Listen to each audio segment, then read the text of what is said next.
Halo teman-teman FCG Leader, hari ini apa kabar? Semoga semuanya dalam keadaan yang baik dan di dalam pemeliharaan Tuhan.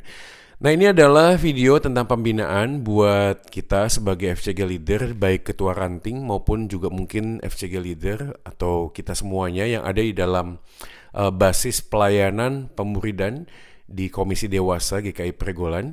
Ini adalah bagian firman Tuhan di dalam konteks kita untuk meresponi melalui pemuritan dengan sebuah visi menjadi serupa dengan Kristus. Nah, saya akan bacakan langsung saja dari 1 Yohanes pasal yang keempat ayat 11 dan 12. Demikianlah firman Tuhan. Saudara-saudaraku yang kekasih, jikalau Allah sedemikian mengasihi kita, maka haruslah kita juga saling mengasihi.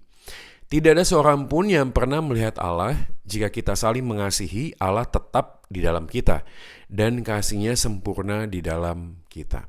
Sebagai pemimpin kelompok kecil, sebagai FCG leader dan juga ketua ranting, kita tahu bahwa kita bisa saja dengan mudah itu terdistract ya. Kita tidak lagi mempunyai fokus di dalam panggilan kita. Mungkin ada banyak hal alasannya. Bisa saja karena program, karena mungkin kita dipercaya sebagai seorang FCG leader. Lalu kemudian kita melakukan panggilan Tuhan itu tidak lagi dengan sebuah dorongan kasih. Ya, dorongan kasih. Yaitu pada waktu kita melayani, kita harus yakin bahwa kasih adalah pendorong utama. Kasih adalah hal yang menjadi fokus dan dasar pada saat kita melayani Tuhan. Nah, izinkan saya membagikan 3 hal terkait dengan kita sebagai FCG leader untuk tetap belajar mengasihi. Poin yang pertama adalah alasan kita mengasihi, alasan kita menyatakan kasih adalah karena Allah lebih dahulu mengasihi kita. Nah, kalimat yang ditulis di sana adalah di dalam ayat yang ke-11, jikalau Allah sedemikian mengasihi kita, maka haruslah kita juga saling mengasihi. Jadi alasan mendasar kita menyatakan kasih, kita melayani dengan kasih adalah karena Allah lebih dahulu mengasihi kita. Nah, saudara, ini harus kita pahami baik-baik karena siapapun kita hari ini, apapun jabatan kita, apapun profesi kita adalah manusia yang berdosa. Kita nggak mungkin belajar untuk mengasihi Tuhan kalau Tuhan nggak lebih dahulu menyatakan kasih-Nya kepada kita. Maka Alkitab juga mencatat bahwa kita mengasihi karena Allah lebih dahulu mengasihi kita. Poin penting ini membuat kita sadar bahwa apa yang kita nyatakan tentang kasih itu bukan karena kita ingin mengasihi, tapi karena Allah yang lebih dahulu mengasihi kita. Dan di dalam Yesus kita menemukan kasih yang sejati, yaitu kita manusia yang berdosa yang tidak layak untuk dikasihi, tapi tetap dikasih oleh Tuhan. Tuhan Yesus mati di atas kayu salib bukan pilih warna kulit, bukan pilih status sosial, bukan pilih derajat ekonomi, bukan. Kita adalah sebagaimana kita hari ini karena Yesus mau mengasihi kita di dalam kondisi apapun kita. Di dalam pergumulan apapun, siapapun kita hari ini, jabatan apapun kita hari ini. Nah, dari situlah kita mulai belajar bahwa dorongan untuk mengasihi orang lain itu dimulai dari bagaimana Tuhan itu sudah mengasihi kita lebih dahulu. Nah, saya tahu ya, kadang-kadang pergumulan kita yang berat adalah karena kita merasa terbiasa dengan cinta kasih Tuhan. Karena kita terbiasa dengan cinta kasih Tuhan, maka relasi kita jadi biasa-biasa saja sama Tuhan. Kita bisa berdoa kepada Tuhan, tapi hanya menjadikan Tuhan itu sebagai sebuah ATM aja. Waktu kita butuh, kita datang pada Tuhan. Saya tidak tahu apa yang kita hadapi hari-hari ini. Saya yakin sebagai FCG leader, sebagai majelis, sebagai hamba Tuhan, kita tidak pernah luput dari masalah dan pergumulan. Kita bisa saja kering, ya merasa kosong. Tapi hari ini kita diingatkan bahwa Tuhan Yesus mengasihi aku dan engkau. Dan kasih Yesus yang ajaib, yang luar biasa itu membuat kita hidup tuh tidak biasa-biasa saja. Kita harusnya menyatakan akan keajaiban kasih Tuhan. Nah, bagaimana dengan kita hari ini?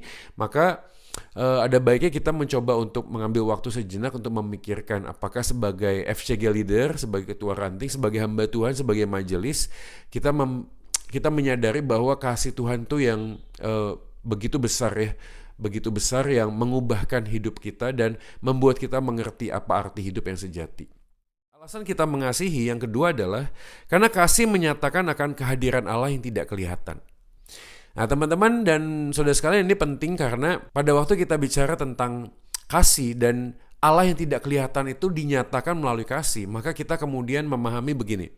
Ada dua penyataan penting di dalam penyataan Tuhan. Yang pertama adalah anugerah umum yang selalu kita sebut dengan general revelation, penyataan Allah yang umum seperti ciptaan, alam semesta, hati nurani, dan seterusnya. Itu menyatakan akan kehadiran Allah. Kita tahu Allah ada karena kita melihat ciptaannya. Kita tahu Allah ada karena kita punya hati nurani, kita tahu mana yang baik dan yang jahat. Tapi juga ada yang namanya special revelation, penyataan Allah yang khusus. Dan penyataan Allah yang khusus itu dinyatakan di dalam firman-Nya, Alkitab, dan juga kehadiran Tuhan Yesus yang adalah firman yang hidup itu. Nah, pada waktu kita sedang menyatakan akan siapa Allah, anugerah umum itu tidak cukup, Bapak Ibu Saudara sekalian. Tidak cukup. Orang hanya bisa melihat ciptaan, tapi hanya bisa melihat ada Tuhan. Tapi Tuhan yang seperti apa, itu tidak bisa dinyatakan melalui anugerah umum. Maka butuh anugerah khusus, dan anugerah khusus ini dinyatakan itu melalui kehadiran Yesus. Nah, Yesus adalah menjadi pusat dan poros di dalam kita melayani, di dalam kita menyatakan kasih-Nya. Nah, sebagaimana Tuhan Yesus sudah menyatakan kasih-Nya kepada kita, maka sebagai pemimpin grup, sebagai FCG leader, sebagai siapapun kita hari ini, kiranya kita menyatakan kasih kepada orang lain sehingga kehadiran Allah itu nyata. Nah, cara mengasihi orang lain itu bisa berbagai macam. Kita bisa telepon, WA, kirim makanan, memperhatikan apa yang menjadi kebutuhan mereka, atau mungkin bersama-sama mencari jalan keluar untuk masalah yang dihadapi. Nah, sebagai FCG leader, kita perlu untuk memahami ini, saudara sekalian, karena kasih itu verb, kasih itu kata kerja, bukan kata benda. Karena dia kata kerja, kasih hanya bisa nyata kalau dilakukan, bukan diomongkan. Nah, ini ya seperti saya ngomong hari ini. Harusnya tidak hanya sekedar diomongkan, tapi dinyatakan. Nah, bagaimana dengan kita hari-hari ini? Apakah kita punya dorongan ya untuk melihat anggota di FCG leader, anggota di kelompok kita, di FCG kita, itu sebagai orang yang memang sedang membutuhkan penyataan akan kehadiran Allah. Nah, penyataan akan kehadiran Allah itu dinyatakan dengan bagaimana kita menyatakan kasih Allah kepada mereka. Ya, semoga kita bisa lebih belajar ya. Saya tahu ini tidak mudah, tapi Tuhan yang memanggil kita, Tuhan yang mengasihi kita lebih dahulu adalah Tuhan yang sama akan menolong kita untuk mengasihi orang lain. Alasan kita mengasihi yang ketiga adalah karena kehadiran orang lain mengajarkan kita untuk tetap dalam kasih-Nya. Ini ada kalimatnya gini, jika kita saling mengasihi, maka kita tetap di dalam kasih-Nya. Seakan-akan kehadiran orang lain itu selalu membuat kita itu menyadari bahwa kita perlu untuk tetap ada di dalam Dia.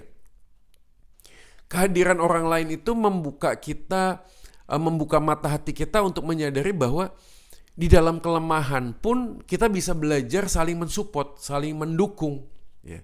Di dalam pergumulan apapun yang kita hadapi, kita bisa belajar diingatkan. Makanya jika kita saling mengasihi, kita tetap di dalam kasih-Nya. Jadi waktu kita melakukan sebuah tindakan kasih, yang kita sedang belajar adalah bukan hanya sekedar menyatakan kasih kepada seseorang, tapi pada saat yang sama kita sadar bahwa kita melakukannya karena kita ada di dalam Tuhan. Ya, semoga Bapak Ibu Saudara sekalian nggak bingung dengan hal ini.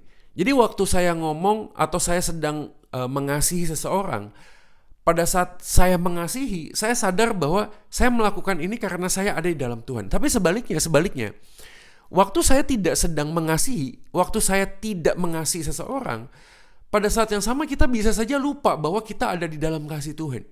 Ya. Jadi reminder kita untuk tetap ada di dalam kasih Tuhan adalah ketika kita mengasihi. Pada waktu kita mengasihi, kita sadar bahwa kita ada di dalam kasih Tuhan. Tapi kalau kita tidak mengasihi, kita seringkali lupa atau bahkan kita mengabaikan kasih Tuhan. Kita merasa kasih Tuhan itu tidak nyata di dalam kehidupan kita. Makanya Alkitab selalu mencatat terlebih baik memberi daripada menerima. Orang yang memberi itu semakin berkelimpahan. Kenapa? Karena pada saat dia memberi, dia tahu bahwa Tuhan tetap menyatakan berkat-Nya. Tapi sebaliknya orang yang terus menyimpan berkat Tuhan akan selalu merasa tidak puas dan selalu merasa Tuhan kurang mengasihi dia. Ya, jadi bagiannya adalah seperti itu, saudara sekalian. Nah, ini poin yang ketiga alasan kita mengasihi, yaitu kehadiran orang lain mengingatkan kita bahwa kita ada di dalam Tuhan. semakin kita menyatakan kasih Tuhan kepada orang lain, semakin kita sadar bahwa Tuhan selalu mengasihi kita dan kita ada tetap di dalam kasih-Nya. Nah, semoga 3 bagian alasan kita mengasihi ini mendorong kita untuk bulan ini, di bulan Maret ini, tetap berusaha ya, berjuang hidup di dalam kasih Tuhan dan tetap bersemangat untuk menyatakan kasih Tuhan. Ingat, nilai-nilai di dalam GKI Pergaulan adalah otentik, peduli, dan misional.